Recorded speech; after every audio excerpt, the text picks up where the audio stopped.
Hi, my name is Josue Becerra. Hello, my name is Alicia Chavez. Hello, my name is Danita Barrera. Hi, I'm Arden McKee.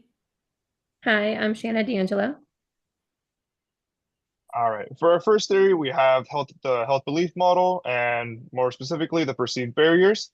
Evidence of this in the text, it says, when I think about stopping some of my habits, I feel that I am going to leave parts of my personality behind. Some questions that we could go ahead and ask include, how do you usually cope with stress, and what roles does alcohol play in that process? Another question would be, what do you feel is your biggest challenge when trying to stay on track with your health habits? Moving on, another theory we have is a theory of reasoned action, more specifically, subjective norm. Evidence of this could be found as I know it would be good for me to lower my blood sugar levels, control my stress, and reduce my need to use alcohol as a soothing beverage, yet I am bothered by my husband's concerns. I don't need him to tell me what to do. Some questions that we could ask include, how does it make you feel when you think about the expectations your family or loved ones have for your health? All right, and then for number seven, we have social cognitive theory, reciprocal determinism. Uh, the evidence that we found is my work is stressful. I don't get enough sleep. My doctor recommended that I reduce my alcohol consumption and reduce my weight. A question that we can ask is what are the key habits that you could start to make the foundation so it can be stable and strong for the long haul? And then the next one is self-efficacy theory, vicarious experiences. A good friend of mine recently had a heart scare and she is not overweight, nor does she have diabetes. Her experience got me thinking I need to take my health and well-being seriously. And the question we can ask is there anyone in your life or someone that you know of who has made similar changes to improve their own health? If so, what parts of the process or success could you see yourself trying? And the next theory would be the self-determination theory, specifically autonomy. The proof from the script is I need to take my health and well-being seriously. I have so little time. I know I have to stop, but I don't know how. This is awful. Some questions would be when you think about making changes to improve your health, what are specific actions that you feel most motivated to do on your own? What makes these choices feel more in your control?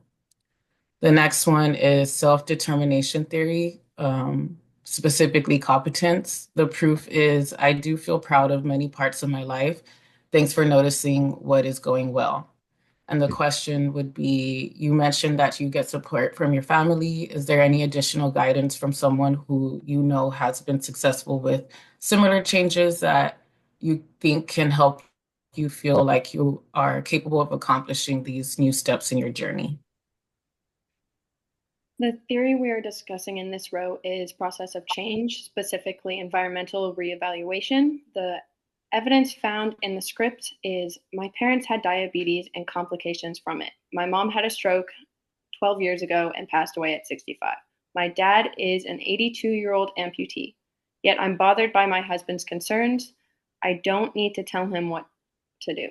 What The questions we can ask are how do you feel your health behaviors regarding your stress and diet, alcohol, and your alcohol consumption affect your loved ones?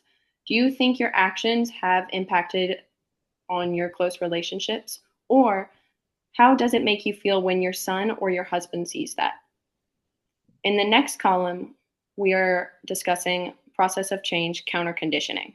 The evidence found in the script is Monica has been diligent about modifying old habits and embracing new ones, which has led her to lose 14 pounds in the last 2 months.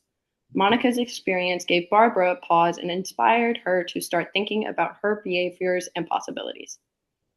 Questions we can ask are do you think there are better alternatives or activities that you can try to give yourself relief or satisfaction from these cravings?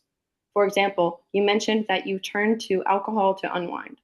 What else can you do to benefit your health? The theory is process of change, stimulus control.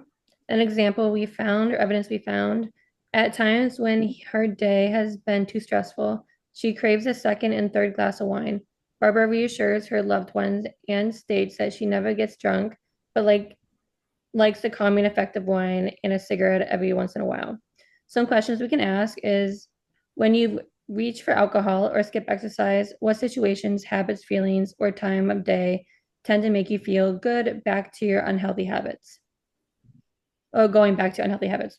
And then what are some reminders that we could introduce to get you where you want to be when you feel like reverting back in those moments? And then the last one is social-ecological model, more specifically the social support. So evidence that we found is I need my husband and youngest son to help me. And the questions that we can ask are, is there anyone in your life that you think could support you in your desire to make changes to your health? And what do you think would be the most helpful from them in your journey?